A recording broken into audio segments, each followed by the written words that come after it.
વિરાટ કોહલીનો interview બહુ viral ગયો છે. Do I look the Pooja Part types? છેલ્લે એ મહાકાલ બાબાના મંદિરમાં શાહરુખ ખાનનું ઇન્ટરવ્યુ જોયું હતું. જ્યારે માણસ પાસે કંઈ ના હોય ને ત્યારે દરેક માણસ મહેનત કરતો હોય છે. એલન મસ્ક અમને ડરના અવાજમાં એ કહે છે એઆઈ આપણા હાથના કંટ્રોલની બહાર જ હશે. It's a danger to the public. હમણાં જયા કિશોરીજી એમનો એક વિડીયો એરપોર્ટ વાળો વાયરલ થયેલો, બહુ ઇશ્યુ ક્રિએટ થયેલા.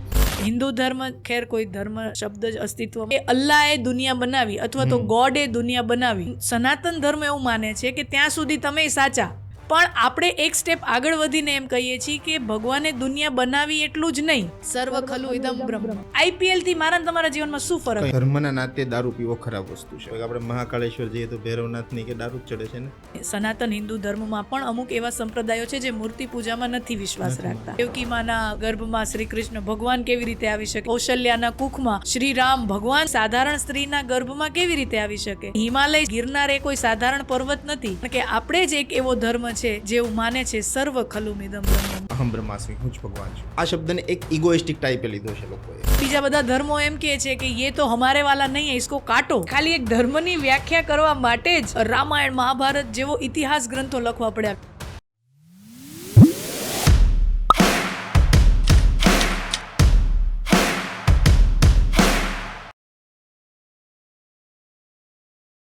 આજનું યુવાધન એ આવતીકાલનું ભવિષ્ય છે, અને એમ કહેવાય પણ છે કે ભારત વર્ષની અંદર સૌથી વધુ યુવાધન રહેલું છે. આ સૌથી વધુ યુવાધનને આવનારા સમયમાં સ્પિરિચ્યુઆલિટી કેટલી કામ લાગશે, સ્પિરિચ્યુઆલિટી ખરેખર જરૂરી છે કે આપણો આટલો ઇતિહાસ એ આપણને આવનારા જીવનમાં શું શીખવી શકે છે. ટુડે વી હેવ પ્રિવિલેજ કે આપણી સાથે ગુજરાતના સૌથી બ્યુટીફુલ, સૌથી ટેલેન્ટેડ, પણ આ બંનેથી પણ અલગ એક એવા ધાર્મિક ગુરુ કહી શકાય કે જે નવી જનરેશનને નવી રીતે સ્પિરિચ્યુઆલિટી શીખવાડી રહ્યા છે. Welcome to the CM show. દીપાલીજી, how are you? Thank you ચિરાગભાઈ, બહુ મજા પડી તમને મળીને ઓફ કેમેરા, અને ઓન કેમેરા આપણે સરસ મજાની વાતો કરશું. Looking forward. ડેફિનેટલી. સૌથી શરૂઆત કરીએ તો એક આજની જનરેશનના યુવાનને સ્પિરિચ્યુઆલિટી શા માટે જરૂરી છે? સ્પિરિચ્યુઅલિટી એક એવો શબ્દ છે, આધ્યાત્મિકતા, ધર્મ જગત, આધ્યાત્મ જગત, આ એવો શબ્દ છે કે જે દરેક ઉંમરના વ્યક્તિ માટે એટલો જ જરૂરી છે જેટલું આપણા માટે ઓક્સિજન ને પાણી અને જમવાનું જરૂરી છે. અને ખાસ કરીને યુવાધન માટે એટલા માટે, ખાસ કરીને મારા ને તમારા જેવા યુવાનો માટે એટલા માટે ખાસ કરીને જરૂર બની જાય, કારણ કે આ એજ એવી છે કે જ્યારે આપણે ઘણું બધું કરવાનું છે. ઘણી વખત આપણે એવી ગેરમાન્યતા હોય કે આ બધું પૂજાપાઠ છે, ધર્મ છે, કથા છે, કે સ્પિરિચ્યુઆલિટી છે, કે આપણું આધ્યાત્મિક ઉન્નતિ છે એ આપણે 50-60 વર્ષ પછી કરશું. પણ મને એમ થાય, પ્રશ્ન હું એ પૂછું કે તમે 60 વર્ષે આધ્યાત્મિક થઈને પણ પછી જીવનમાં હવે પછી કરવાનું છે શું? પછી તમને સીધું સ્મશાનના દરવાજા દેખાવાના ચાલુ થઈ જાય 70-75 વર્ષ પછી તમારા જીવનમાં એવો કોઈ ધ્યેય બાકી નથી રહેતો 70 વર્ષ પછી જે તમે પામી શકો. તો ધર્મ, અર્થ, કામ, મોક્ષ, તો મોક્ષને તો આપણે બહુ છેલ્લે રાખ્યો છે, પણ પહેલાં જ 3 વસ્તુ છે, ધર્મ, અર્થ, કામ. તો કામ અને અર્થ એટલે પૈસા અને ડિઝાયર્સ, આ બંને જો ધર્મ સાથે જોડાયેલા હોય તો વ્યક્તિની છેલ્લી ગતિ પણ સારી થાય. તો એના માટે યુવાનોને, ખાસ કરીને જેણે ઘણું બધું જીવનમાં કરવાનું છે, જેને જીવનમાં બેલેન્સ જોઈએ છે, તો આધ્યાત્મિકતા મારા ને તમારા જીવનમાં બેલેન્સ લાવે છે. આપણે ઘણી વખત સાંભળ્યું છે કે આજના યુવાનો બહુ હતાશ થઈ જાય છે, જલ્દીથી નિરાશ થઈ જાય છે. શું કામ? કારણ કે એની પાસે કોઈ એન્કર નથી હોતું, કોઈ એક આધાર નથી હોતો. તમે જોયું હશે બંદરોમાં, પોર્ટમાં, કે કોઈ પણ મોટું જહાજ હોય ને તો એને કોઈક જગ્યાએ સ્થિર થવું હોય તો પહેલાં એને એન્કર નાખવું પડે, લંગર નાખવું પડે, કે જેના આધારે એ પછી એક જગ્યાએ ક્યાંક પાર્ક થઈ શકે. તો આધ્યાત્મિકતા છે ને એ મારા ને તમારા જીવન માટે એક એન્કરનું કામ કરે છે, એક લંગરનું કામ કરે છે, કે જ્યાં આપણે સ્થિરતાને પામી શકીએ. કારણ કે જેમ સમુદ્રના હિલોળા જેવું આપણું જીવન છે, જેમાં ભરતી ઓટ લહેરો આવતી હોય છે, એની વચ્ચે ક્યાંક મારે તમારે ઠહેરવું હોય, રૂકવું હોય, સ્થિરતા જોઈતી હોય, શાંતિ જોઈતી હોય. તો અને આપણે ખાસ તમે જોશો છેલ્લા દસકામાં તમે ખાસ અનુભવ્યું હશે, તો જેમ જેમ ટેકનોલોજીનો વિકાસ થતો જઈ રહ્યો છે, જેમ જેમ આપણે મટીરિયલિસ્ટિકલી, આર્થિક રીતે, બધી રીતે સાયન્સ અને ટેકમાં આગળ વધતા જઈ રહ્યા છીએ એમ ને એમ યુવાનોની અંદર આધ્યાત્મિકતાનું પ્રમાણ પણ વધતું જઈ રહ્યું છે. મોટા મોટા સેલિબ્રિટીઝ ઉદાહરણો છે જે 24-25 વર્ષની ઉંમરમાં ઇન્ટરવ્યૂઝ આપતા હોય છે. વિરાટ કોહલીનો ઇન્ટરવ્યૂ બહુ વાયરલ ગયો છે કે ડુ આઈ લુક અ પૂજા પાઠ ટાઈપ્સ. તો ત્યાંથી એ યુવાનની જર્ની ચાલુ થાય અને પછી છેલ્લે એ મહાકાલ બાબાના મંદિરમાં કે નીમ કરોલી બાબા પાસે. તો જ્યારે જીવનમાં જ્યારે બધું વ્યવસ્થિત ચાલતું હોય ને ત્યારે આપણને એવું કંઈ લાગતું નથી કે મને કંઈક એક મોટા આધારની કે મોટા કોઈ સુપ્રીમ ટ્રુથ કે બહુ જે એક મોટું સત્ય છે એની સાથે મારે જોડાવવું જોઈએ એવી આપણને જરૂર ન 17, 18, 20, 25, 24 આ બધી ઉંમરમાં એવું છે માણસને એમ થાય દુનિયામાં હું કરું છું ને એ જ બધું થાય છે. પણ તમે જ્યારે મારી તમારા અનુભવો વધતા જાય, જીવનમાં થોડીક પછડાટ ખાઈએ ત્યારે આપણને એમ ખબર પડે કે બધું આપણા ધાર્યા પ્રમાણે નથી થતું. એક બહુ મોટો પાવર ક્યાંક છે. તમે એને પછી ગમે તે નામ આપો, તમે એને યુનિવર્સ નામ આપો, તમે એને ભગવાન નામ આપો, તમે એને એનર્જી નામ આપો, તમારે નામ આપવાની તમને છૂટ.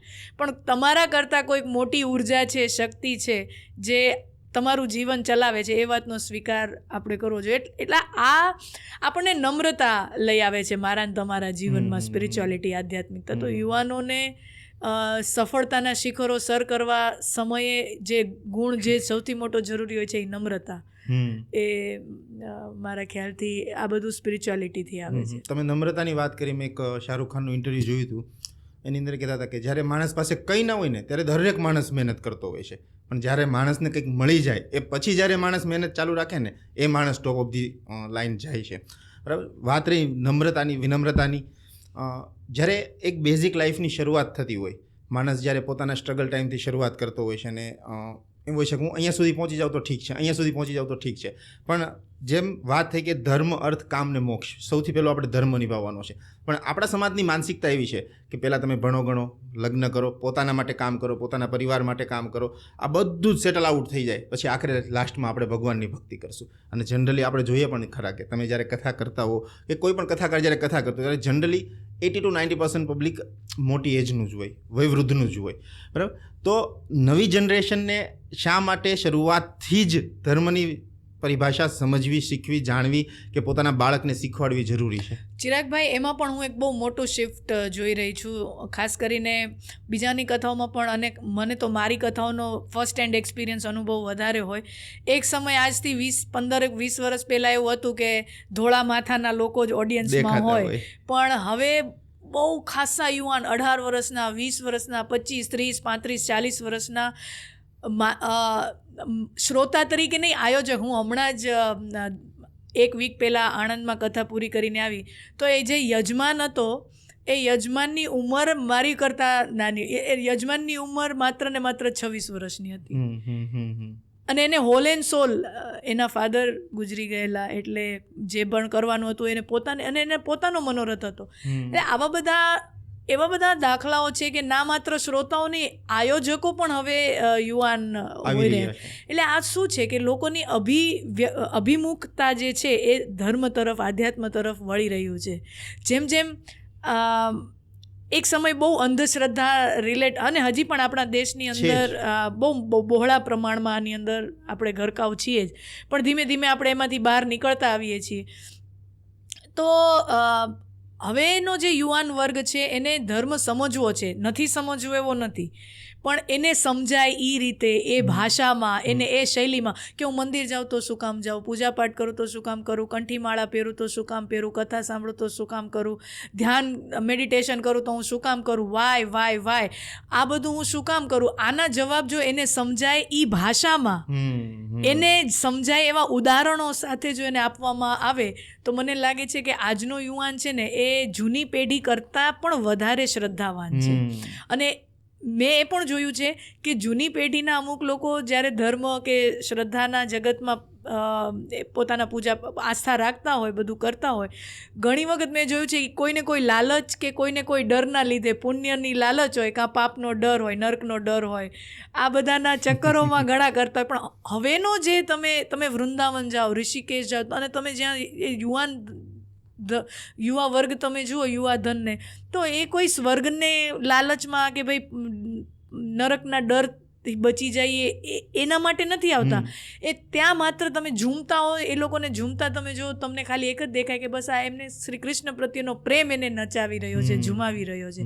તો આ જે એક ઉચ્ચ સ્તરીય ઉર્જા, હાયર પાવર સાથેની ઉર્જા સાથેનો જે પ્રેમ છે એ ખાસ બહોળા પ્રમાણમાં જોવા મળી રહ્યો છે. તમે એક વાત કરી કે ડિવાઇન એનર્જી, જ્યારે આપણે એવું બિલીવ કરીએ કે એક સિંગલ ડિવાઇન એનર્જી આ આખી દુનિયા ચલાવી રહી છે, જેને માણસ બનાવ્યો, જેને લોહી બનાવ્યું, જેને હાડકાં બનાવ્યા, પશુ પક્ષી બનાવ્યા, દરેક વસ્તુ એક ડિવાઇન એનર્જીએ ક્રિએટ કરી. આપણા ગ્રંથો, આપણા શાસ્ત્રો એમ કહે કે બ્રહ્માજીએ આ બધું બનાવ્યું છે. બટ જો આપણે બંને સાઈડની વાત કરીએ કે એક સિંગલ ડિવાઇન એનર્જીમાં બિલીવ કરીએ કે એક મૂર્તિ પૂજામાં બિલીવ કરીએ, તો બંનેમાં ડિફરન્સ શું છે તમારા મતે? જો આપણામાં દુનિયામાં અનેકો ધર્મો થયા છે, બરાબર, અને એમાં મુખ્ય ધર્મો તમે કરો તો પશ્ચિમના મુખ્ય 3 ધર્મો છે અને પૂર્વના મુખ્ય 3 ધર્મો છે. પશ્ચિમમાં યહૂદી ધર્મ સૌથી જૂનો ગણાય છે અને જે હવે માત્ર ઇઝરાયલ પૂરતો સીમિત રહ્યો છે.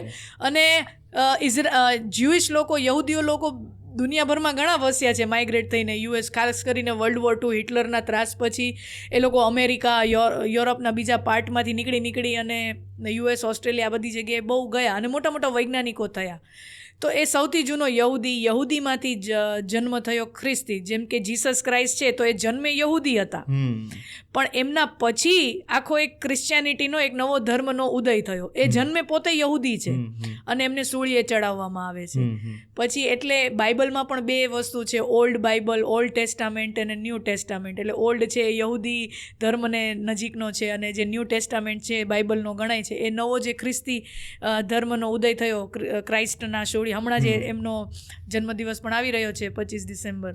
તો મેઇન યહૂદીમાંથી ક્રિશ્ચિયાનિટી અને એના બહુ જ 1000 વર્ષ પછી ઇસ્લામ ધર્મ, એટલે મુખ્ય પશ્ચિમના 3 ધર્મો થયા. અને આવો હવે આપણા પૂર્વની ધરતી ઉપર, તો અહીંયા પણ આપણને મુખ્ય 3 ધર્મો જોવા મળે. તો એ મુખ્ય તો સનાતન ધર્મની અંદરથી જ નીકળેલી બધી શાખાઓ છે. જેમ કે પહેલો જ આપણને જે ધર્મ મળે છે આપણો પોતાનો સનાતન વૈદિક ધર્મ, જે આપણે બધા ફોલો કરીએ છીએ. તમારા ખાસ કરીને શ્રોતાઓ વર્ગમાંથી ઘણા જૈન શ્રોતાઓ હશે. તો એ બધા જે છે એ પાંખો આવી છે સનાતન ધર્મની અંદરથી, કારણ કે એમના જે તીર્થંકરોની જે પ્રણાલિકા જે છે, તો એમના બધા તીર્થંકરો ક્ષત્રિયો રહ્યા છે. તો એ પણ સનાતન ધર્મના જ અલગ અલગ ડાળીઓ છે. તો હિન્દુ ખેર કોઈ ધર્મ શબ્દ જ અસ્તિત્વમાં નથી, પણ આપણી સરળ સમજૂતી માટે સનાતન હિન્દુ ધર્મ, જૈન ધર્મ, બૌદ્ધ ધર્મ, આ મુખ્ય 3 ધર્મો આપણને જોવા મળે છે. હવે મારે જો તમને ખાસ કરીને આ તમે જે વાત કરી મૂર્તિ પૂજાની, કે જે એક ડિવાઇન એનર્જી છે, તો બધાય પોતપોતાની રીતે નામ આપે છે એને. કોઈ અલ્લાહ કહે છે, ગોડ કહે છે, આપણે પણ અલગ અલગ ઘણા બધા સ્વરૂપોમાં કલ્પ્યા છે. ફરક ક્યાં આવે છે આપણા ધર્મમાં અને પશ્ચિમના, જે મેં તમને 3 ધર્મ ગણાવ્યા, એના પણ પોતપોતાના ડિવાઇન એનર્જીનું એ પોતપોતાનું નામ છે એની પોતાની હોલી બુકમાં. ફરક એ છે કે એ લોકો એવું માને છે કે અલ્લાહે દુનિયા બનાવી અથવા તો ગોડે દુનિયા બનાવી. આપણે એવું માનીએ છીએ, સનાતન ધર્મ એવું માને છે કે ત્યાં સુધી તમે સાચા, અમે એવું માનીએ છીએ કે અમારા ભગવાને દુનિયા બનાવી. પણ આપણે એક સ્ટેપ આગળ વધીને એમ કહીએ છીએ કે ભગવાને દુનિયા બનાવી એટલું જ નહીં, આ દુનિયાના એક એક કણમાં આવીને વસ્યો છે અને આ એક એક કણ એ પણ ભગવાન જ છે. સર્વ ખલુ ઇદમ બ્રહ્મ, કે એક એક કણ, એક એક મોલ્યુક્યુલ, આ દુનિયાનું એક એક પરમાણુ એ પણ ઈશ્વર જ છે, એનાથી જુદું નથી. અહમ બ્રહ્મસ્મિ, હું પણ એ જ છું. તત્વમસી, તું પણ એ જ છો. અને એટલું જ નહીં, હું ને તું નહીં, માત્ર મનુષ્યો નહીં, સૃષ્ટિનો એક એક કણ, માત્ર જીવિત પેડ પૌધા, પશુ સૃષ્ટિ, જીવાણુ, આ નહીં, આ દુનિયાનું નિર્જીવ તત્વ પણ એ ઈશ્વર જ છે. સર્વ ખલુ ઇદમ બ્રહ્મ. તો અહીંયા આપણે ત્યાંથી અલગ પડીએ છીએ. અને હવે જે તમારી વાત આવી મૂર્તિ પૂજાની, તો જો આપણે એવું માનતા હોઈએ, અને આપણામાં પણ અમુક એવા સંપ્રદાયો છે, સનાતન હિન્દુ ધર્મમાં પણ અમુક એવા સંપ્રદાયો છે જે મૂર્તિ પૂજામાં નથી વિશ્વાસ રાખતા અને એનો ખાસ કરીને વિરોધ પણ કરે છે. અને જ્યારે અવતારોની વાત આવે, અમે કથાઓ કરતા હોય તો એમ થાય કે દેવકી માના કુખમાં કે ગર્ભમાં શ્રી કૃષ્ણ ભગવાન કેવી રીતે આવી શકે, કે કૌશલ્યાના કુખમાં શ્રી રામ ભગવાન જો તમે એને માનતા હો તો એક સાધારણ સ્ત્રીના ગર્ભમાં કેવી રીતે આવી શકે. તો શાસ્ત્રકારો આપણા બહુ કેટલી મોટી વિશાળ દ્રષ્ટિથી આપણને કહે છે. જો આપણે એવું માનતા હોય કે ઈશ્વરે દુનિયા બનાવી અને ઈશ્વર આ દુનિયાના એક એક કણમાં છે, તો પછી એક મૂર્તિમાં કેમ ના હોઈ શકે? જો ઈશ્વર બધે જ છે, જો વેસ્ટર્ન ફિલોસોફીમાં એવું કહેવાય છે કે God is omnipresent, God is omnipotent. Omnipotent એટલે સર્વશક્તિમાન, એ બધું જ કરી શકવા સક્ષમ છે. દુનિયામાં એવું કાંઈ કામ નથી કે જે ભગવાન ના કરી શકે, એવું જો બાઇબલ કહેતી હોય કે બીજા ધર્મગ્રંથો કહેતા હોય, તો જે ઈશ્વર સર્વશક્તિમાન હોય એ ઈશ્વર માનવ રૂપ કેમ ના લઈ શકે? જો એ બધું જ કરી શકવા, કરતુમ અકર્તુમ અન્યથા કરતુમ સમર્થ, બધું જ કરવા સક્ષમ હોય, તો એ માનવ રૂપે ડિસેન્ડ કેમ ન થઈ શકે?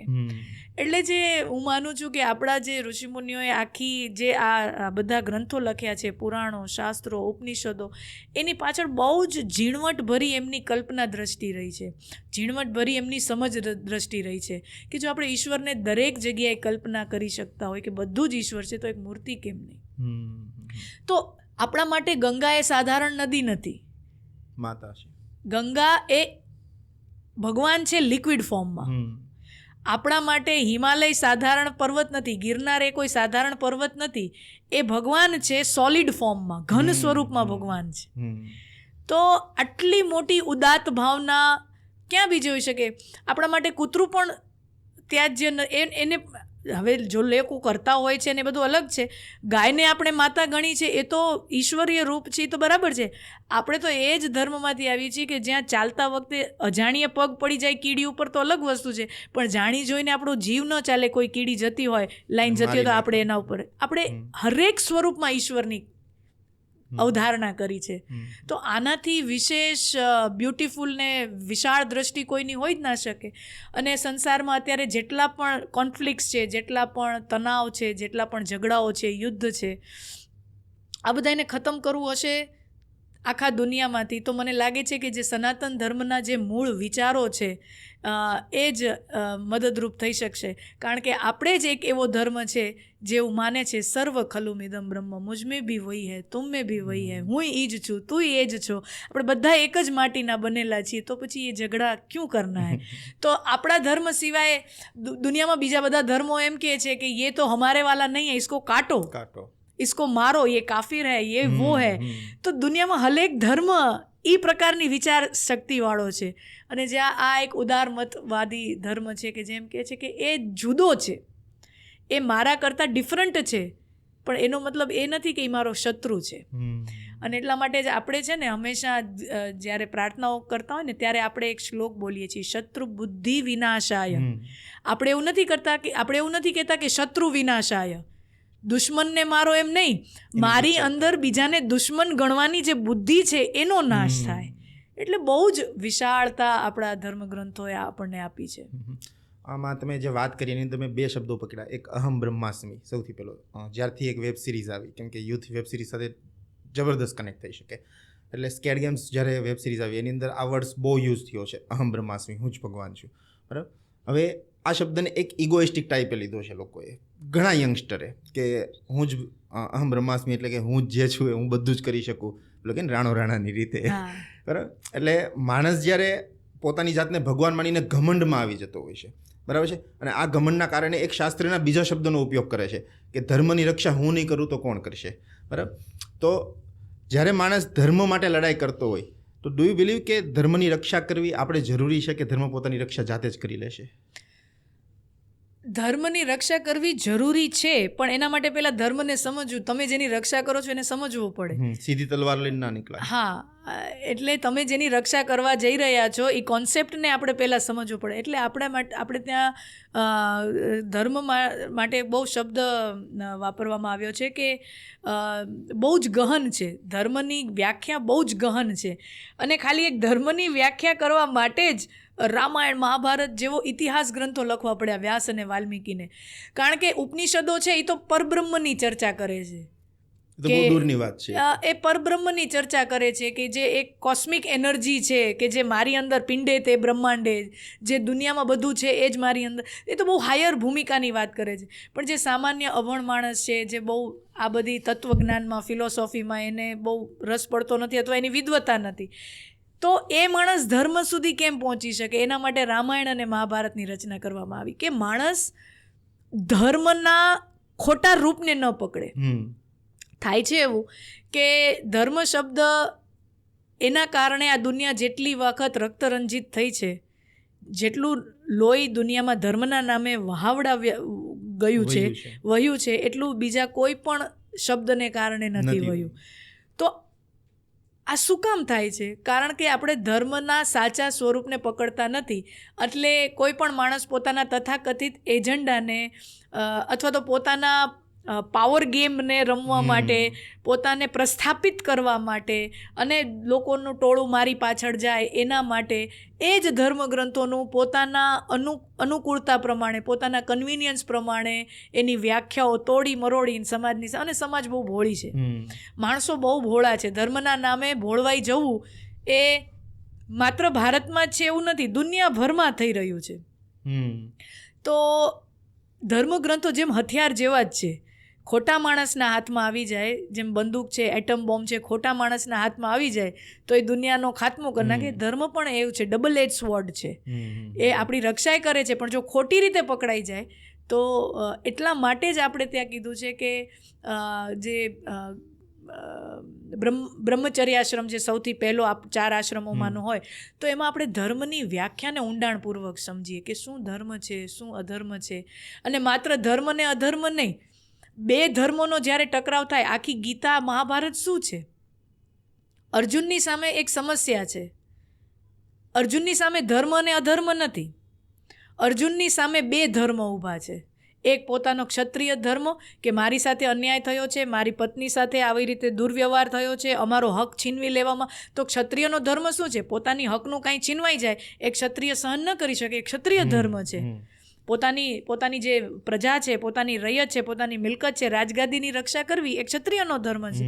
તો જો સામે કોઈ છીનવી લે તો એ કેવો ક્ષત્રિય કે જે ચલાવી લે? તો અર્જુનની સામે પહેલા છે ક્ષત્રિય ધર્મ અને સામે બીજો છે પરિવાર ધર્મ. તો જ્યારે 2 ધર્મ આપસમાં ટકરાય છે, એકબીજા સાથે ટકરાય છે, ત્યારે ધર્મ સંકટ આવે છે. આ શબ્દ ત્યારે ધર્મ સંકટ આવે. ધર્મ સંકટ શબ્દ જ ત્યારે આવે જ્યારે સામે 2 ઓપ્શન છે અને 2 ઓપ્શન સાચા છે, 2 ઓપ્શન સારા છે અને એમાંથી મારે એક પસંદ કરવાનું. એક ઓપ્શન સારું છે અને એક ઓપ્શન ખોટું છે, એક ધર્મ છે અને અધર્મ છે, તો પસંદગી બહુ સરળ થઈ જાય છે. પછી કંઈ બહુ જોવા જેવું રહેતું નથી. તો તમને ખબર છે, સારી વસ્તુને લ્યો, ખરાબ વસ્તુને ડિસ્કાર્ડ કરો. પણ જે પણ કથાઓ શ્રી રામની સામે જે આવે છે, વિભીષણની સામે જે આવે છે, ભીષ્મની સામે જે પ્રસંગ, આ બધા ધર્મ સંકટ છે. કે ભાઈ, વિભીષણની સામે પણ ધર્મ સંકટ છે. એક સગો ભાઈ છે, એક મારી પ્રજા છે, એક મારો દેશ છે, મારી દેશની મિટ્ટી છે, મારા પોતાના લોકો છે, અને એક સામે ભગવાન છે, જે સત્ય છે, જે ધર્મ છે, જે નિષ્ઠા છે, જે પ્રામાણિકતા છે, નીતિ સામે ઊભી છે. તો વિભીષણની સામે પણ ધર્મ સંકટ છે. એટલે હરેક પાત્ર ધર્મ સંકટમાંથી પસાર થઈ રહ્યું છે. એટલે હરેક પાત્ર, આ કથાઓ છે ને એટલે જ બ્યુટિફુલ છે ને એટલે જ હું ને તમે આજની તારીખે પણ જેટલી વાર રામાયણ મહાભારત જોઈએ, વાંચીએ, સાંભળીએ, આપણે ધરાતા નથી. એટલે જ કારણ કે એક પાત્ર આપણને ધર્મની વ્યાખ્યાઓની જે જર્ની કરાવે છે એ અદ્ભુત છે. આ ગ્રંથોને માઇથોલોજી કેવું કેટલું જસ્ટિફાઈ કરે? માઇથોલોજી શબ્દ એ પણ વેસ્ટર્ન પરંપરામાંથી આવે છે અને ખાસ કરીને ભારતમાં એનો બહુ મોટો વિરોધ થાય છે. અચ્છા, હવે એના માટે પણ એક ગેરમાન્યતા છે. માઇથોલોજીનો શબ્દ મિથ્યા થતો નથી. માઇથોલોજી શબ્દનો અર્થ મિથ્યા થતો નથી.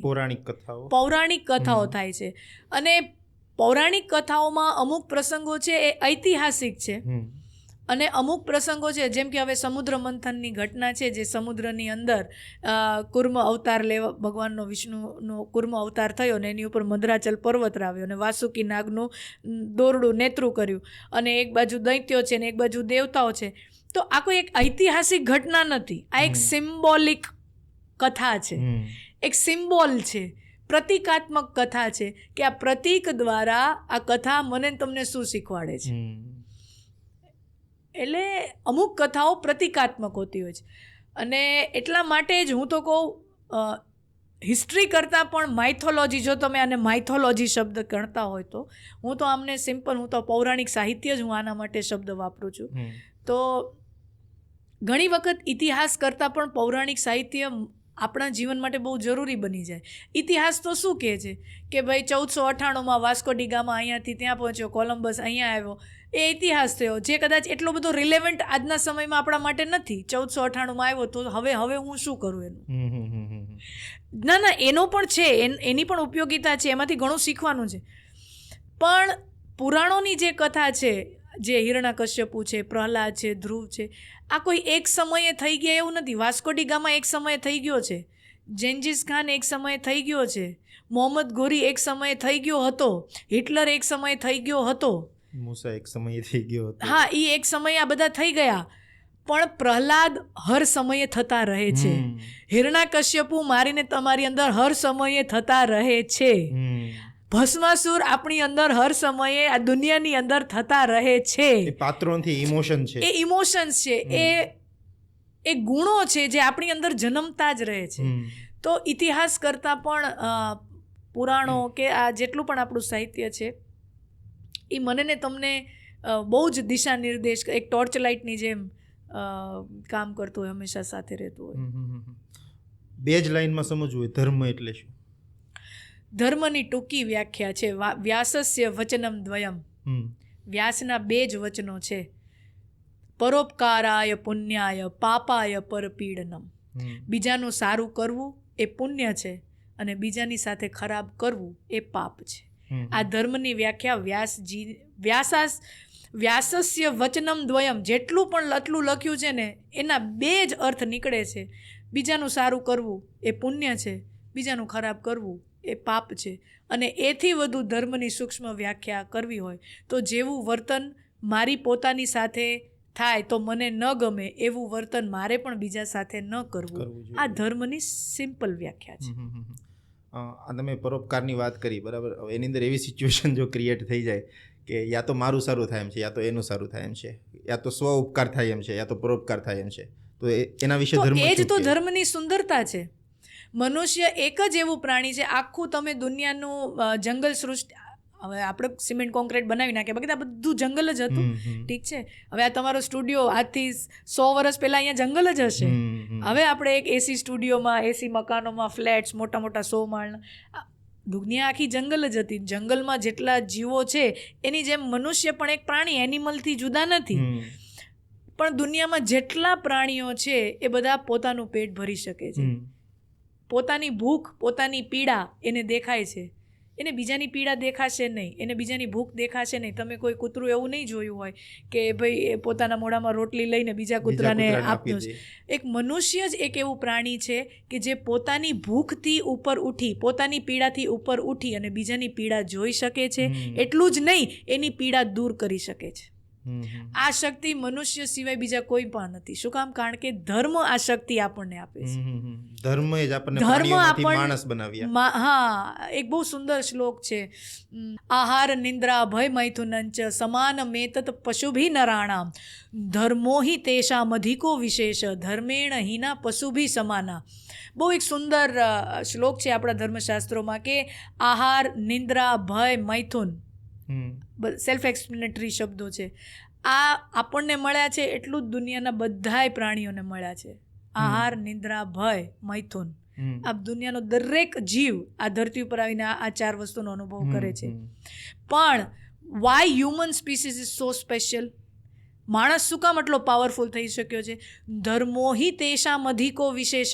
એક ખાલી ધર્મ નામનું તત્વ મનુષ્ય સાથે જોડાય છે અને એટલા માટે એ બીજા કરતાં ક્યાંય ઊંચો બની જાય છે. અને જો ધર્મની બાદબાકી કરી નાખવામાં આવે તો માણસ ધર્મેણ હીના પશુભી સમાના. જો ધર્મેણ હીના એટલે ધર્મને તમે બાદબાકી કરી નાખો તો માણસ છે એ પશુ સમાન છે એવું ઋષિઓ કહે છે. પણ આપણે સમાચાર પત્રો જોઈએ તો આપણને ખબર પડે કે માણસ જો ધર્મ ચૂકી જાય તો પશુ સમાન નહીં, પશુથી બદતર થઈ જાય છે. કારણ કે પશુઓમાં બળાત્કાર નથી હોતા, એ બીજા નડશે નહીં. પશુઓ કોઈની મિલકત હડપી નથી લેતા, પશુઓમાં બળાત્કાર નથી, મનુષ્ય કરે છે. શું કામ? કારણ કે ધર્મથી ચ્યુત થયો છે, ધર્મથી અલગ થયો છે. તો માણસ જ્યારે ધર્મથી પડી જાય ત્યારે પશુ કરતાંય નીચી સ્થિતિમાં આવી જાય છે. એટલે આપણે માણસની અંદર માણસાઈ ટકી રહે એના માટે ધર્મ અતિ અનિવાર્ય છે. કે મારી સાથે કોઈ મારી સામે મારી પત્ની ખોટું બોલે એ મને ગમતું નથી. કયા પુરુષને ગમશે? તો પછી તો ધર્મ શું કહે છે? તમારી પત્ની તમારી સામે ખોટું ના બોલે તો એનો પછી સીધો અર્થ જ એ નીકળે તો પછી તમારે પણ તમારી પત્ની સાથે સત્યનિષ્ઠા રાખવી. આ સિમ્પલ છે. આ બોધ મને તમને ધર્મ આપે છે.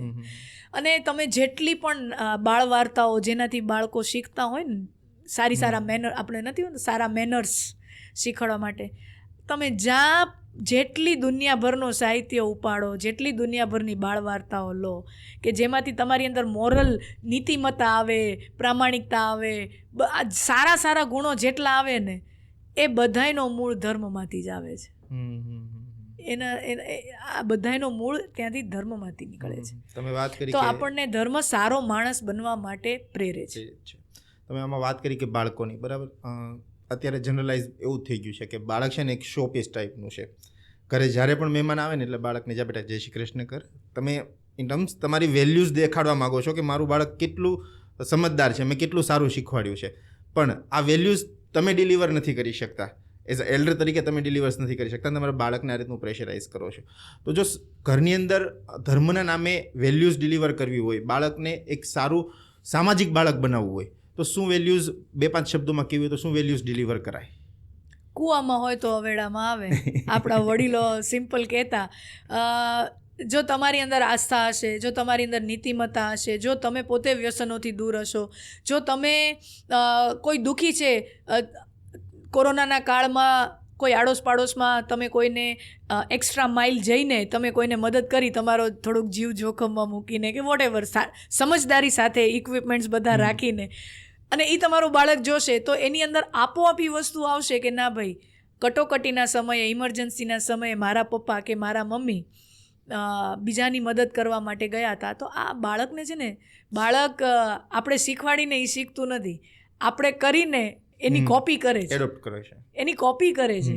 એ કોઈ પણ વસ્તુ છે ને તમે મિમિક્રીથી જ શીખો. કોઈ પણ કળા છે, કળા શીખવાનું એકમાત્ર સાધન છે મિમિક્રી. તમારે લેખક બનવું છે, તમારે ગાયક બનવું છે, તમારે એક્ટર બનવું છે, તમારે ખેલાડી બનવું છે, હરેકની શરૂઆત મિમિક્રીથી થાય.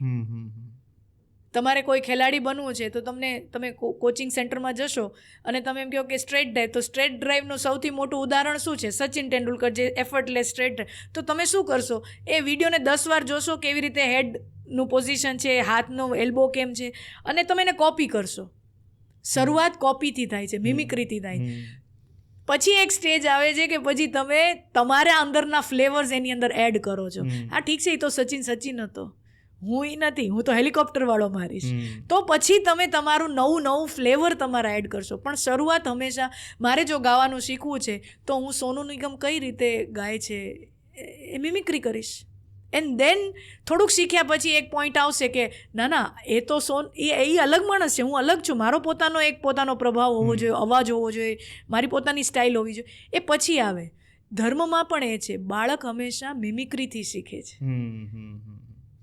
Everybody learns everything with mimicry. પછી ધીમે એ પોતાના રંગો એની અંદર નાખતો જાય છે, પોતાની બુદ્ધિ એની અંદર નાખતો જાય, વિચારસરણી, એ બધું ભળતું જાય. તો સિમ્પલ જવાબ છે કે મા બાપ પોતે જ વ્યવસ્થિત જીવન જીવે, ધર્મમય જીવન જીવે, નીતિમય પ્રામાણિક જીવન જીવે, તો છોકરાઓને કેવું પણ ન પડે. તમારી અંદરનો ક્રિકેટલો બહાર આવે છે, આપણે વાત કરીએ. પણ પહેલાં જ્યારે આમ સ્ક્રોલ કરતા હોય ને તો દરેક વસ્તુની 2 સાઇડ્સ હોય, બરાબર. આમ સ્ક્રોલ કરતા એમ કહે કે ધર્મના નાતે દારૂ પીવો ખરાબ વસ્તુ છે, પણ નીચે પછી પાછું રીલના એન્ડમાં એવું આવે કે ઇન્દ્ર પણ દારૂ પીતા ને, મદિરા પાન કરતા, દેવતાઓ પણ કરતા. એ સોમ રસ છે. અચ્છા, જે મદિરા वो अलग है, सोम रस अलग है. એટલે બહુ કન્ફ્યુઝડ સ્ટેટમાં ના રહેવું જોઈએ. સોમ રસ એ આખી અલગ વસ્તુ છે. અને જે આ દ્રાક્ષાક્ષવ તમે જે કહેતા હો તમારા ફાર્મ હાઉસમાં, અને તમારા, એટલે હું તમને નથી કહેતી, પણ જનરલ પકડી લઈશ, બાકી હું જતું કરી દઈશ. તો જે દ્રાક્ષાક્ષવ તમે જે કહો છો એ અલગ છે, સોમરસ આખો અલગ છે. એટલે મદિરા મતલબ દારૂ પીવો ધર્મના નાતે ખરાબ વસ્તુ છે.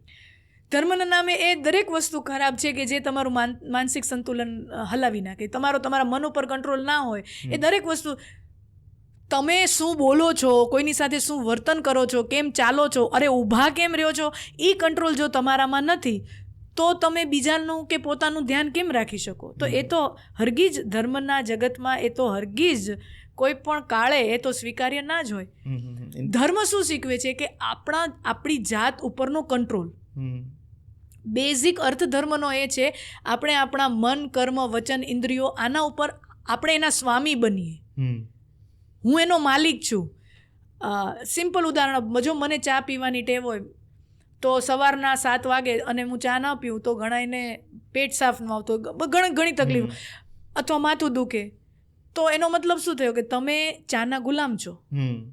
અને હવે મને આદત જ નથી ચા, કોફી, હું કાંઈ પણ સવારના લેતી જ નથી. તો હું ગમે તેટલું ટ્રાવેલ કરું મને કાંઈ ફરક જ નથી પડતો. એઝ લોંગ એઝ મને ભૂખ લાગે ને મેં જમી લીધું, બસ વાત ખતમ થઈ ગઈ.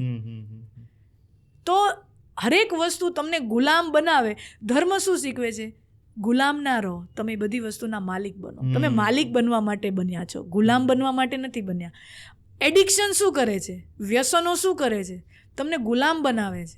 આ નહીં કરું તો મારા હાથ ધ્રુજવા મળશે, આ નહીં કરું તો મને આ મારું એન્ઝાઇટી થઈ જશે, પેનિક થશું. આ તો તમારા ઉપર કંટ્રોલ જ નથી રહ્યો તો તમે શું બીજું સારું કરવાના કે જીવનમાં કોઈ ધ્યેય પણ પામી શકવાના? અરે હું તો ધર્મ જગતની વાત કરું, તમે તમારો બિઝનેસ કે નોકરી પણ શું સારી રીતે કરી શકવાના? જો તમને સવારે ઉઠ્યા પછી તમારા હેંગઓવરથી તમારું મગજ ફાટતું હોય તો તમે સવારે 10 વાગે જઈને તમારું કામ વ્યવસ્થિત તમે કઈ રીતે ડિલિવર કરી શકવાના? તો જે વસ્તુથી આપણું મન આપણા કહ્યામાં ન રહે એ દરેક વસ્તુ આવી ગઈ. દરેક વસ્તુ તમે દુનિયામાં જેને ગણી શકો કે જેના લીધે મારું મન મારા વશમાં નથી, એ બધું જ આપણા માટે હાનિકારક છે. આમાં ઘણા એવા પણ એક્સક્યુઝ આપે કે આપણે મહાકાળેશ્વર જઈએ તો ભૈરવનાથની કે દારૂ જ ચડે છે ને. એ તો પંચમકાર કરીને તંત્ર સાધનામાં એક આખો અલગ જ વિષય છે. મત્સ્ય, મદિરા, માંસ, પણ એ સાધનાનો એક અલગ પ્રકાર છે. એને વામાચાર સાધના કહેવાય. અચ્છા, એની પર ડિસ્કસ પણ નથી કરવું આપણે. એ વામાચાર સાધના છે અને આપણા શાસ્ત્રો કહે છે એ બધા માટે છે જ નહીં, અનકન્ટ્રોલેબલ છે. એ બહુ જ એક પાવરફુલ એનર્જી છે અને એ બધા માટે એ સાધના છે પણ નહીં. અને એ આખો અલગ જ ટોપિક થઈ જાય છે. એને વામાચાર સાધના કહેવાય. આજે પંચમકારની સાધના, એની અંદર બધું અમુક માતાજીનો પણ એવા સ્વરૂપ છે. 10 મહાવિદ્યાઓમાં પણ અમુક એવા માતાજીના અમુક સ્વરૂપ છે. તમે કામાખ્યા તમે જાઓ ઈસ્ટ ભારતમાં, પૂર્વ ભારતમાં, ત્યાં કામાખ્યા માતાજીનું બહુ 51 શક્તિપીઠોમાંનું એક મંદિર છે. તો ત્યાં માતાજીની ઉપાસના પંચમકારથી થાય છે. તો ત્યાં બધું જ તમે જે આ વાત કરો છો પંચમકાર, એમાં શું આવે? બલિ પણ આવી જાય, બધું આવે. બટ દેન એ આખી એક અલગ વામાચાર પદ્ધતિ છે. અને હું ને તમે જેટલા લોકો સમાજમાં જીવન જીવીએ છીએ, આપણે દક્ષિણાચાર પદ્ધતિથી જીવીએ છીએ, દક્ષિણાચાર ધર્મથી જીવીએ છીએ. તો અને વામાચાર પદ્ધતિમાં તો શાસ્ત્રો ત્યાં સુધી કહે છે કે કોઈ ગુરુ જ્યાં સુધી તમારો હાથ પકડીને તમને એ સાધના ન કરાવે ત્યાં સુધી એમાં પડવું ના જોઈએ. અને યુથને જવું પણ ના જોઈએ. કારણ કે એ એક બહુ હાયર એનર્જી સાથે કનેક્ટ એમાં તમે થઈ રહ્યા છો. એટલે એના અમુક ફાયદાઓ છે, અમુક નુકસાન પણ છે. એટલે ત્યાં તો બહુ જ સ્પષ્ટ રીતે કીધું છે વ્યવસ્થિત ગુરુ હોવો જોઈએ. અને આજના સમયમાં વ્યવસ્થિત ગુરુ ગોતવો એ પણ એક પણ પોતાના જાતમાં એક બહુ મોટી સ્ટ્રગલ છે. જે આપણો કોઈ પણ પ્રકારનો ગેરફાયદો ના લે, આર્થિક રીતે કોઈ પણ રીતે, એ પણ એક બહુ મોટા ચેલેન્જ છે. એટલે એ છે તંત્ર સાધના, વામાચાર પદ્ધતિ ને ઘણું બધું છે. ભૈરવ પૂજા, કાળ ભૈરવ, બધું છે. સ્મશાન કાળી, ઘણા બધા. આ તો એન્ડલેસ ટોપિક છે, બહુ મોટો ટોપિક છે. But then it is not for everyone. સર્કલમાં બેઠા હોય ને તો, અને જો તમે એવી જ ધારણા કરતા હો કે ભાઈ તો કાલ ભૈરવ છે એને તમે મદિરા ચડાવો છો, બરાબર છે, તો કાલ ભૈરવ શિવજી સાથે સંકળાયેલા છે, તો શિવજીએ તો વિષ પાને કર્યું તો તમે એ ઉપાડો. એટલે એ બધું બધા માટે નથી હોતું. એ શિવજી છે, એ કરી શકે. કાલ ભૈરવ હે वो उनका अलग एक, એના ઊંડાણમાં જવું પડે. એના વગર તમે બારોબારથી ઉપાડી લો એ યોગ્ય નથી. આમ સર્કલમાં બેઠા હોય ને ત્યારે જે એક્સ્ટ્રા સ્માર્ટ લોકો હોય, who believe in science, who do not believe in God, એ લોકોનું એવું એક્સક્યુઝ ઓલવેઝ રહ્યું છે કે બધા દેશો ચંદ્ર સુધી પહોંચી ગયા, મંગળ સુધી, પ્લુટો સુધી, શનિ ક્યાં ક્યાં પહોંચી ગયા છે. આપણે સાયન્સમાં ઇન્વેસ્ટ કરવું જોઈએ, ના કે હજારો કરોડોના મંદિરો બનાવવા જોઈએ. What do you believe in this topic? નહીં તો એ જો એ જ રીતે જીવન જીવવું હોય તો તમારે ક્રિકેટ સ્ટેડિયમે બંધ કરી દેવા જોઈએ, ફૂટબોલ સ્ટેડિયમ બંધ કરી દેવા જોઈએ, બધા દુનિયામાં જેટલા કોન્સર્ટ થાય છે એમાં ન જવું જોઈએ. આ કપડાં ફેશનેબલ તમે બધા પહેરો છો, આપણે બધા પહેરીએ છીએ, એનો શું શરીર જ ઢાંકવું છે ને? શરીર જ અંતમાં તો શરીર ઢકના. ફેન્સી ખાવાનું બંધ કરી દો, રોજ બાજરાનો રોટલો ખાઓ. પણ દુનિયા એવા આદર્શથી નથી ચાલતી હોતી. દુનિયાની અંદર બધી પ્રકારના રંગો જરૂરી છે. ક્રિકેટ સ્ટેડિયમના ક્રિકેટ IPLથી મારા ને તમારા જીવનમાં શું ફરક આવે? But it holds an entertainment value. 500 રૂપિયા રિચાર્જ કરાવીને તો પણ જોવો છે ઓનલાઈન. હા જોઈએ. શું કામ? કારણ કે એક મનોરંજન મળે છે. એનો મતલબ એ થયો મનોરંજનની જરૂર છે જીવનમાં. તો મંદિરો છે તો એ મંદિરોની પોતાની એક ઉપયોગિતા છે. સમાજ કઈ રીતે એક જગ્યાએ ભેગો થાય? પોતાના સ્વાર્થ પછી મંદિરે થઈએ કે બાકી પોતાના સ્વાર્થ? હા, કયા ધ્વજા હેઠળ તમે એકઠા થઈ શકો? 20,000 50,000 લોકોને તમારે ભેગા કરવા હોય અને તમારે સમાજમાં એક મોટો ચેન્જ લઈ આવવો છે, તો આ મંદિરો છે ને એક એવા એક સેન્ટર બને છે સામાજિક સમરસતાના, જેના નામે આપણે લોકોને એકઠા પણ કરી શકીએ, લોકોને સારી દિશામાં વાળી શકીએ, સારું કામ એમના પાસેથી કરાવી શકીએ. તો આ મંદિરો એક માત્ર ખાલી પૂજાપાઠના જગ્યાઓ નથી કે ત્યાં જઈને આપણે ફૂલ ચડાવીએ, માળા ચડાવીએ, માથું નમાવીએ, એ તો છે જ, પણ એની સામાજિક ઉપયોગિતા પણ એટલી જ છે. અને સાયન્સમાં ઇન્વેસ્ટમેન્ટ કરવાનું કોણ ના પાડે છે? અને ક્યાં નથી થતું? થઈ જ રહ્યું છે. હું વ્યવહારિક એકદમ લોજિકલ જ વાત કરું. તમારામાંથી અમુક યુરોપ ગયા હોય શ્રોતાઓ, તમે યુરોપમાં જાઓ છો, તમે ફ્રાન્સમાં જાઓ, ઇટલીમાં, રોમમાં જાઓ, તો તમારી ફરવા જેવી અત્યારે જેટલી જગ્યાઓ છે એ કઈ છે? ત્યાંના જૂના ચર્ચ, ત્યાંના જૂના એ જ જગ્યાઓ છે. હવે તમે વિચાર કરો, જો કોઈ સમયમાં આજથી 500 વર્ષ પહેલાં કોઈ એવા ભવ્ય લાગે એવા સુંદર એ વસ્તુ ના બનાવી ગયા હોત, તો 500 વર્ષ પછી અત્યારે લોકોમાં એ ક્યુરિયોસિટી હોત કે પહેલાંના જમાનામાં શું, કેવી રીતે બધું બનતું, આ તે તો પિરામિડ જોઈને આપણને આશ્ચર્ય થાય. દેન આપણે પણ કંઈક એવા નિર્માણો, મોટા ભવ્ય વસ્તુનું નિર્માણ કરવું પડે ને, કે જે જોઈને આવનારી પેઢીને એમ થાય કે યાર 1000 વર્ષ પહેલાં આવા મંદિરો બનતા, 1000 વર્ષ પહેલાં આવા ખાલી મંદિરો નહીં, એવરી ઇન્ફ્રાસ્ટ્રક્ચર, હરેક ઇન્ફ્રાસ્ટ્રક્ચર ગ્રાન્ડ હોવું જોઈએ. અને મંદિર પણ એક ઇન્ફ્રાસ્ટ્રક્ચરનો જ ભાગ છે. હોસ્પિટલો ગ્રાન્ડ હોવી જોઈએ, મંદિરો ગ્રાન્ડ હોવા જોઈએ, રેલવે સ્ટેશન ગ્રાન્ડ હોવા જોઈએ, એરપોર્ટ્સ ગ્રાન્ડ હોવા જોઈએ. શું કામ નહીં? આપણે કેપેબલ છીએ બધી વસ્તુ બનાવવા માટે, હોવું જ જોઈએ. અને જો આપણે બધું જ બનાવી સક્ષમ હોય તો મંદિરો પછી શું કામ નહીં? હમણાં એક જ્ઞાનવત્સલ સ્વામીનું પોડકાસ્ટ થયેલું, એની અંદર અમને બહુ વ્યવસ્થિત રીતે, એટલે જે લોકો સમજશે એને ખાલી એટલો ટોપિક લીધો હશે કે BAPS is kind of a corporate ટાઈપથી ચાલે છે, બરાબર? સમજવા, ટોટલી અગ્રી વિથ ધેટ. અને ચાલવું પણ જોઈએ, ભવિષ્યમાં આ રીતનો જ ધર્મ બચી રહેશે. પણ એક પર્ટિક્યુલર 2-4 એવા સંતો મહંતો હોય કે જેના કારણે સાબિત પણ થઈ જાય કે એ લોકો કલ્પ્રિટ છે, બરાબર છે, અને બહુ હાઈ લેવલ પર બેસેલા હોય, બરાબર છે. તો આવા સંતો મહંતોના કારણે એક સંપ્રદાયનું, એક આખા ધર્મનું નામ ખરાબ થતું હોય છે, બરાબર? તો આને કઈ રીતે જસ્ટિફાય કઈ રીતે કરવું, કે મારે સમજવું કઈ રીતે કે હું જ્યાં જાઉં છું એ જગ્યા સાચી છે, એ પર્સન સાચો છે ને મારું શોષણ નથી થઈ રહ્યું? આને કઈ રીતે સમજી શકે? એટલે એના માટે હંમેશા વ્યક્તિએ, ભગવાને આપણને 2 વસ્તુ આપી છે. ભરોસો, આસ્થા માટે હૃદય આપ્યું છે, અને તાર્કિકતા માટે મગજે આપ્યું છે. તો 2નો ઉપયોગ, 2 આપ્યું છે તો 2નો ઉપયોગ કરવો જોઈએ. ત્યાં જઈને માણસ મગજ ઘરે જ મૂકી દે. હા, એટલે એવું ના હોવું જોઈએ. અને બની શકે હરેક ફિલ્ડની અંદર સારા ખરાબ લોકો હોય, હું કોઈનો બચાવ નથી કરતી. અંતે આપણે એવું જોવું જોઈએ કે કોઈ સંસ્થા છે, કોઈ પણ, હું કોઈનું નામ આની સાથે મારે તો કોઈની સાથે નિસ્બત એવો નથી, પણ હું માત્ર એટલું જ કહું કે કોઈ પણ સંસ્થાનું તમે લાર્જર પિક્ચર જુઓ તો એ સંસ્થાના હોવાના કારણે સમાજમાં સારા પરિણામો આવી રહ્યા છે, સમાજ વ્યસનથી દૂર જઈ રહ્યો છે, જે લોકો એવું કામ કરે છે બહુ સારું છે. સમાજમાં ક્યારેક બહુ તકલીફ આવી જાય, ભૂકંપ આવે, આ આવે, તે આવે, પણ તો એ લોકો મદદ માટે દોડે છે, દોડે છે તો સારું છે. જ્યાં તકલીફ, મનુષ્ય માનસિક રીતે હતાશ થતો હોય તો શું એ લોકો એને સધિયારો આધાર આપે છે તો સારું છે. તો જ્યાં સમાજમાં સારું એ લોકો બદલાવ લઈ આવતા હોય તો એ સંસ્થા સારી છે. કોઈ પણ પણ હા, અંતે તો સંસ્થા હોય, ગમે તે વસ્તુ હોય, ગવર્મેન્ટ હોય, સરકાર હોય, અંતે મનુષ્ય દ્વારા ચાલે છે અને મનુષ્ય કરપ્ટ થવા માટે સક્ષમ છે. હાય એવું છે ને કે power corrupts and absolute power corrupts absolutely. Power છે, સત્તા છે, એ માણસને ભ્રષ્ટ બનાવી દે, અને એબ્સોલ્યુટ પાવર, સર્વ સત્તા, એ તો માણસને સાવ કરપ્ટ કરી નાખે છે.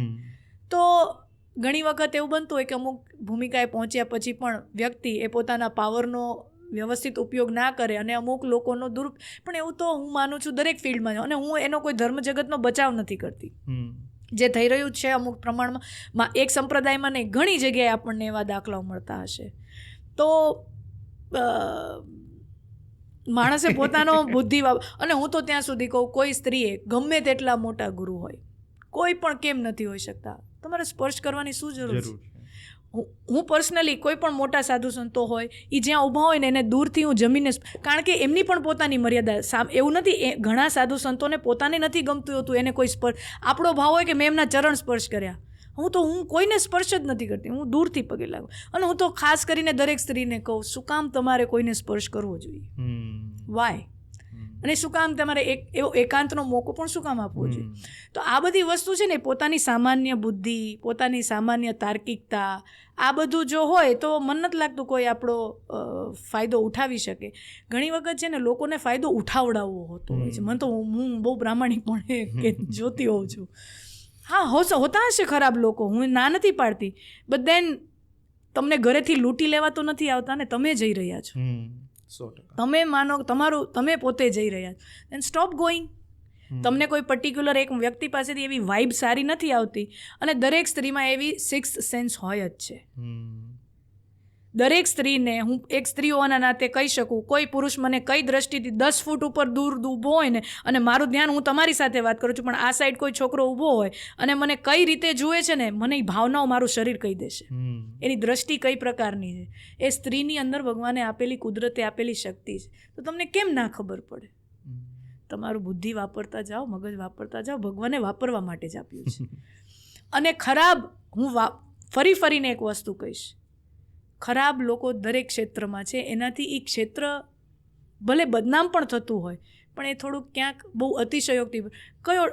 તો તબીબી ક્ષેત્રમાં અમુક સારા ડૉક્ટર્સ હશે, અમુક ખરાબ પણ હશે. તો શું we should stop going to doctors? જવું જ પડશે ને, બીમાર થશે, બીજા ડૉક્ટર પાસે જશે. અધિકારીઓ અમુક ભ્રષ્ટ છે, અમુક ભ્રષ્ટ નથી, પણ કામ માટે તમારે જવું જ પડશે. દેન હરેક ક્ષેત્રની અંદર અમુક વૈજ્ઞાનિકો જે એવી સંશોધનો કરી રહ્યા છે કે જેનાથી સૃષ્ટિનો જ નાશ થાય. તો તમે એમ કહે છો કે સાયન્સ, તો પણ સાયન્સની અંદર પણ એવી ઇન્વેન્શન્સ થઈ રહ્યા છે કે જેનાથી ફાયદો નથી થવાનો, નુકસાન જ થવાનું છે. તો શું સાયન્સ બંધ કરી દેશું? સાયન્સના દરેક ઇન્વેન્શને નેચરને ડિસ્ટ્રોય કર્યું છે. ફાયદો પણ ઘણો કર્યો છે સાયન્સે. એ તો આપણી લાલચના કારણે આપણે ડિસ્ટ્રોય થયું છે, પણ અમુક ઇન્વેન્શન્સો એવા છે કે જેનો કોઈ ફાયદો જ નથી. અણુબોમ્બ.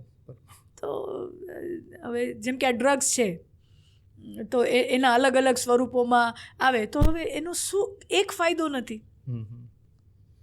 તો સાયન્સ પણ ઘણું બધું ઇન્વેન્શન કરે છે, બધી ફાયદાકારક હોતું નથી. આ એઆઈ હમણાં આવશે, ફાઇન, થોડુંક વર્ષો બહુ સારું આવશે, પણ જે એઆઈના ફાઉન્ડેશનની અંદર જે લોકો જોડાયેલા છે, તમે એલન મસ્કના તમે પોડકાસ્ટ સાંભળો હોય, તમને ડરના અવાજમાં એ કહેશે કે આ આપણા હાથના કંટ્રોલની બહાર જ હશે, this is going to be very risky.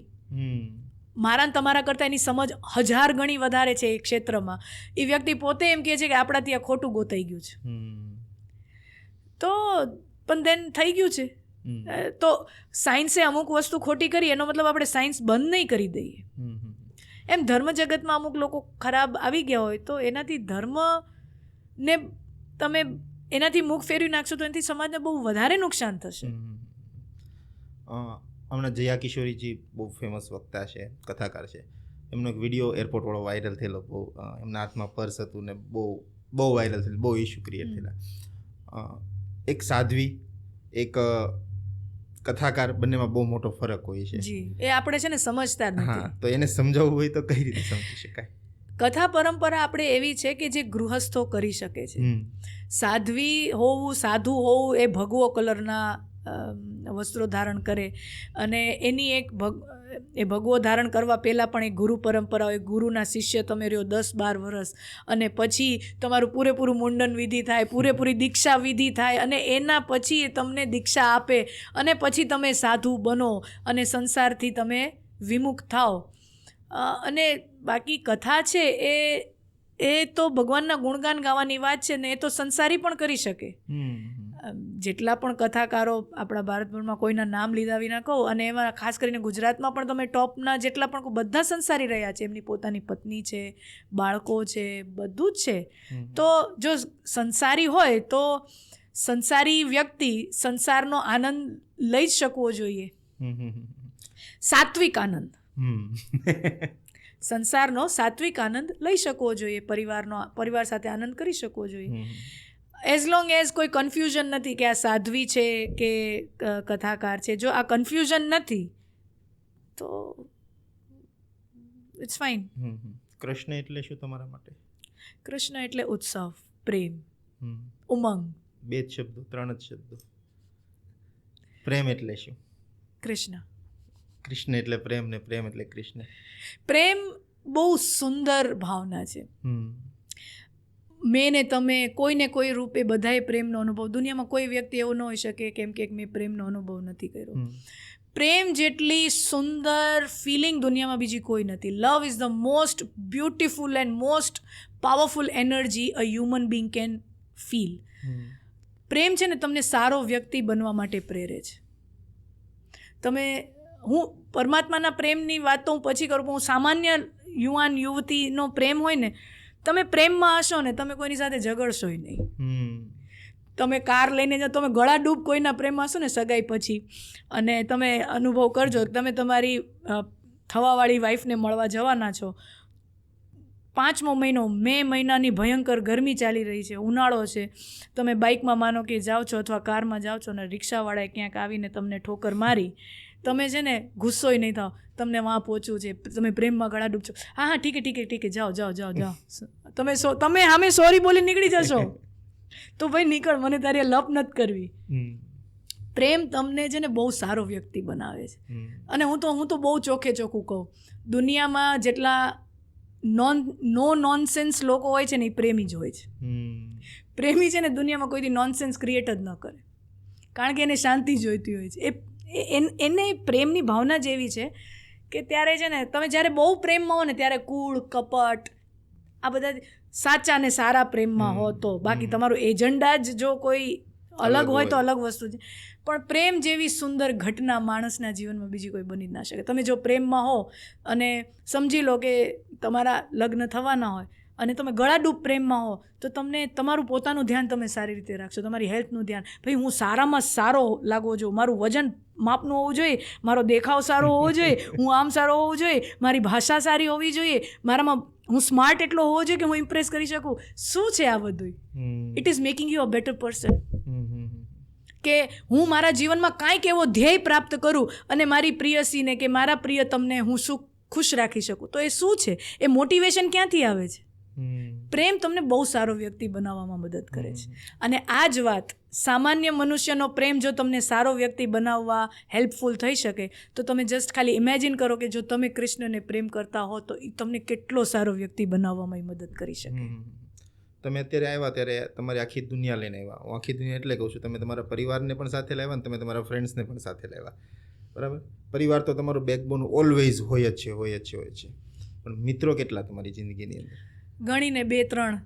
શું એ વેલ્યુ એડ કરે તમારી લાઈફમાં? મિત્રો તમને ગ્રાઉન્ડેડ રાખે. જીવનમાં છે ને હવે અમુક સમય પછી છે ને દરેકના જીવનમાં એવી દિવસો આવતા જતા હોય કે તમને તુકારે બોલાવી શકે ને એવા લોકો ઘટતા જતા હોય. ખાસ કરીને અમે જે જગતમાંથી આવીએ છીએ તો સામાન્ય રીતે તુકારે તો કોઈ બોલાવવા નામથી પણ બહુ દૂરની વાત છે. હા, તો પણ ત્યારે તમને કાનને કોઈ તુકારે બોલાવે પ્રેમથી, એ પ્યાસ હોતી હોય છે. અને એ મિત્રો જે તમને નાનપણથી ઓળખે છે, જે તમારા સારા નઠારા દરેક પાસા સાથે એને નિસ્બત છે અને તમારી પ્રગતિથી સુખી થાય છે અને તમારી દુર્ગતિથી દુઃખી થાય છે.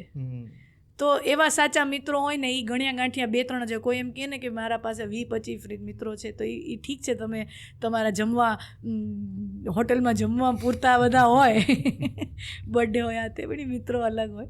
મિત્રની એક જ વ્યાખ્યા છે, જે તમારા સુખે સુખી હોય, તમારા દુઃખે દુઃખી હોય એ મિત્ર. બાકીના તમે જોજો તમારા જ વર્તુળમાં જેને તમે મિત્ર ગણતા હો, તમે જરાક સુખી થવા જાઓ તો એને દુઃખ પેલું થાય.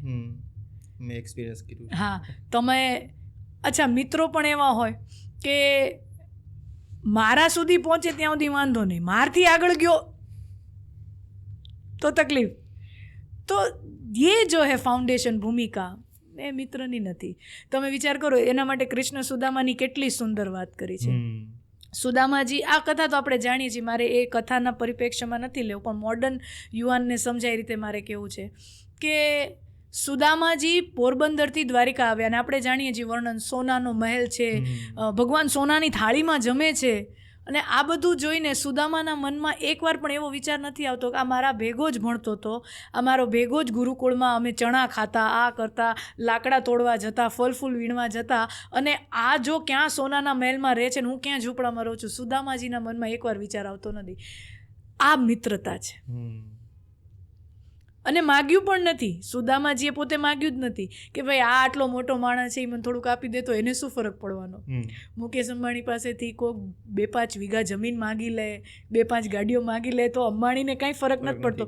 તો એ તો દ્વારકાધીશને શું ફરક પડે? બટ ધેન ઓલ્સો સુદામાજી માગતા નથી, આપવા માટે આવ્યા છે. સો that's the essence of true friendship, કે તમે તમારા મિત્રની એક લેવલ પર સમાન હતા, પણ પછી એની પ્રગતિ એટલી બધી થઈ ગઈ અને તમે કોઈ પણ કારણોસર તમે પ્રગતિ ન કરી શક્યા, છતાંય તમારી અંદર એના માટે બળતરા નથી, ઈર્ષા નથી, દ્વેષ નથી, જલન નથી. જો આવું બધું નથી તો તમે સાચા મિત્ર છો. મેં હમણાં કંઈક જોયું હતું અને આઈ એમ ઓલ્સો બિલીવ કે બાળપણની મિત્રતા છે ને એ જ સાચી મિત્રતા હોય યુવાનીની મિત્રતા કરતાં. કેમ કે ત્યારે કંઈ સ્વાર્થ નહોતો, કંઈ હતું નહીં, ફાટેલા ખીચા હતા, ખીચામાં પૈસા પણ નહોતા. અને આજની મિત્રતા કે જ્યારે તમે જુઓ છો કે એની પાસે સારી ગાડી છે, સારું ઘર છે, એના ખીચામાં પૈસા છે, અને આવી મિત્રતાને તમે જ્યારે સપોર્ટ કરતા હો તો there is a huge difference between બાળપણની મિત્રતા અને આજકાલની મિત્રતા.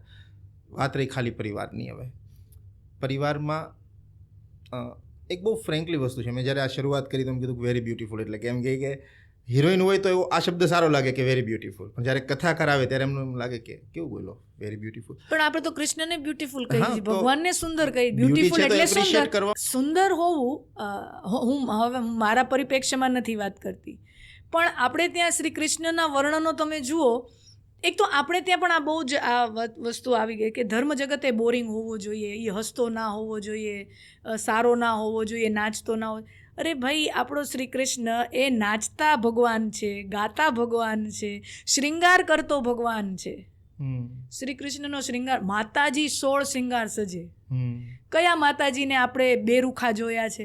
કયા માતાજીનું સ્વરૂપ આપણે આવું સાદું સાદું ફીકું ફીકું જોયું છે? નહીં. સુંદર મજાની સાડી ધારણ કરશે, સુંદર મજાના ઘરેણાં હશે, સુંદર કાજલ હશે, સુંદર.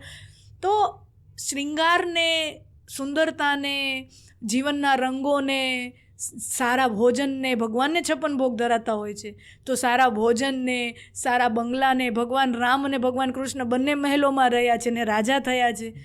આ બધા સાથે કોઈ દુશ્મની નથી ધર્મને. આ એક બહુ મોટી ખોટી વિચારધારા છે કે ધાર્મિક હોવું એટલે સાવ આમ ફીકું જીવન, આમ મોઢું આમ હાવ કરમાઈ ગયેલું હોય, આમ કપડાં કરમાઈ ગયેલા હોય, સાવ આમ દરિદ્રતાની અવસ્થામાં રહો તો જ તમે ધાર્મિક. આ બહુ ખોટી માન્યતા છે. એને સાદગીનું નામ આપે પાછા.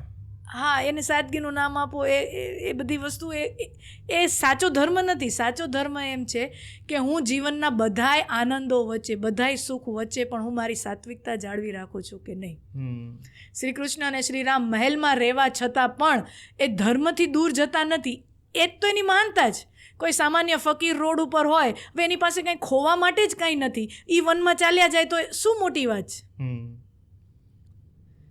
ભગવાન બુદ્ધ બન્યા કારણ કે એ એક રાજા હતા અને બધું છોડીને ગયા તો મહિમા હતી ને. અરે કોઈ ભિક્ષુક જ છે, જેના ખીચામાં જ પહેલેથી જ કાંઈ નથી, એ એમ કે હું બધું છોડીને જંગલમાં જાઉં છું. અરે ભાઈ, તો કોઈ ફરક નથી પડતો દુનિયાને. સો બધી વસ્તુ હોવા છતાં પણ તમારી અંદર સાત્વિકતા રહે છે, એ સાચો ધર્મ છે. એટલે હું તો કહું, સંસારના આ બધાય પ્રપંચોની વચ્ચે રહીને જે સાત્વિકતા જાળવી રાખે એ જ સાચો ધાર્મિક કહેવાય.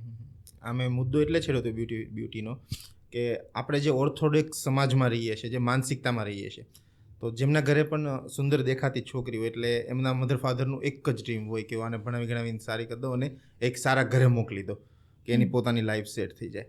પણ જ્યારે તમે આખી એક લાઈન ચેન્જ કરો છો, બરાબર, MBA કર્યું, ક્રિકેટ રમ્યા, એ બધું જ 2 નંબરની વાત છે, બરાબર છે. પણ એક ધર્મના રસ્તા પણ, સાદગીનો રસ્તો કહી શકાય કે માનસિકતાનો રસ્તો કહી શકાય, બરાબર છે, એ રસ્તા પર જતા હોય ત્યારે મધર ફાધરનો કેટલો સપોર્ટ હોય. અને આમાંથી જો બેસ્ટ લર્નિંગ મારે સમજ્યું અને સમાજને આપ્યું હોય તો શું હોઈ શકે? મા બાપનો રોલ છે ને, તમે 14 વર્ષથી લઈને 25 વર્ષના હો ને ત્યાં સુધી તમને દિશા નિર્દેશ કરવાનો હોય. સૌથી પહેલા રોલ હોય તમારું પાલન પોષણ કરવાનું, જ્યારે તમે બહુ નાના હોય. પછી તમે 14 વર્ષથી લઈને 25 વર્ષના થાવ, આ 10 વર્ષ તમને દિશા દેખાડવાનો રસ્તો હોય. પણ પછી એક સમયે જીવનમાં એવો આવે છે જ્યારે મા બાપે પોતાની રચેલી જે પ્રતિમા છે, પ્રોડક્ટ છે, જે વ્યક્તિનું પોતાનું ઘડતર પોતે કર્યું છે, એનું ટ્રાઇડ ટેસ્ટિંગ થવું જોઈએ ને, કે ભાઈ મેં વસ્તુ બનાવી છે, મેં એક વ્યક્તિનું નિર્માણ કર્યું છે,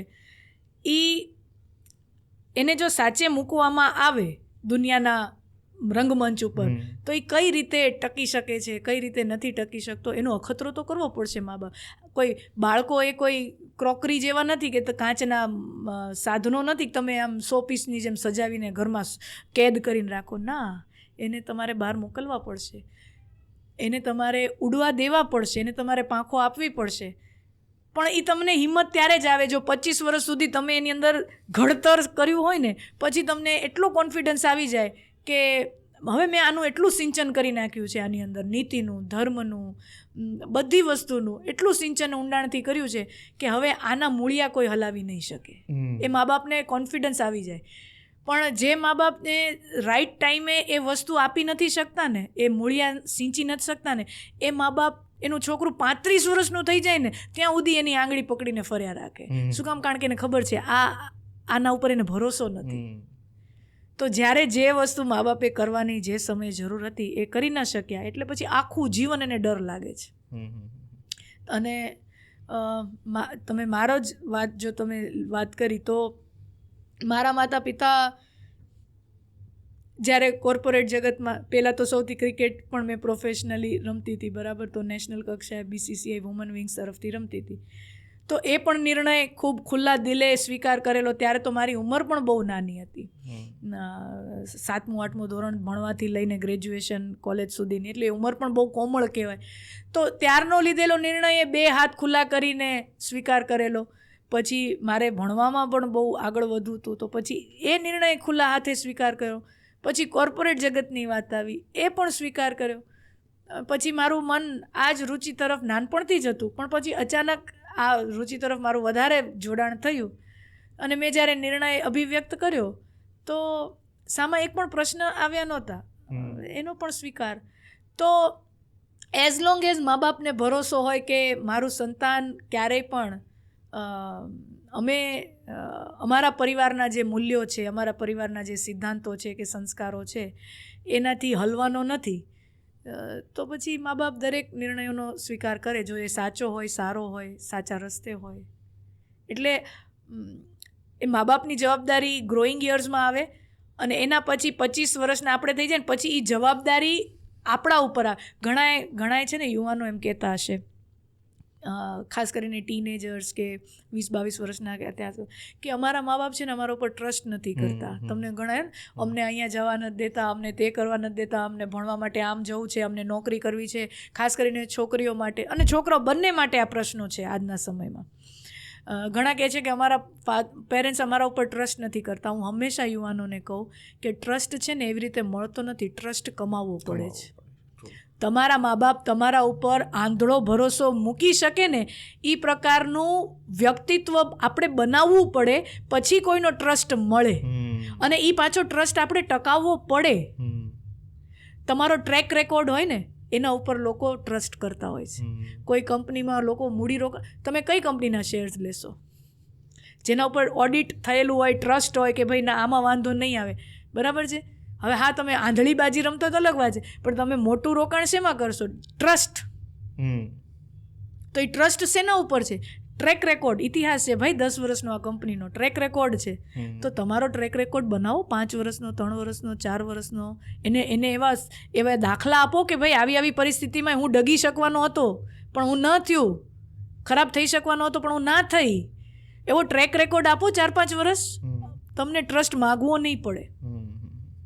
પેલા પ્રતિક ગાંધી કેમ the most expensive thing anyone can earn is trust, people can't afford. Yes. બહુ બધી વાતો કરવી છે પણ હવે સમય મર્યાદાના કારણે આજે આપણે છૂટા પડીએ છીએ. તમે આજે આવીને બહુ બધી વાતો શેર કરી, મેં તો મંત્રમુગ્ધ થઈને સાંભળી છે અને હોપ લોકોને પણ ગમશે. Thank you so much coming on the CM show દીપાલીજી. થેન્ક યુ ચિરાગભાઈ, and best wishes for your podcast and I hope you do well. Thank you.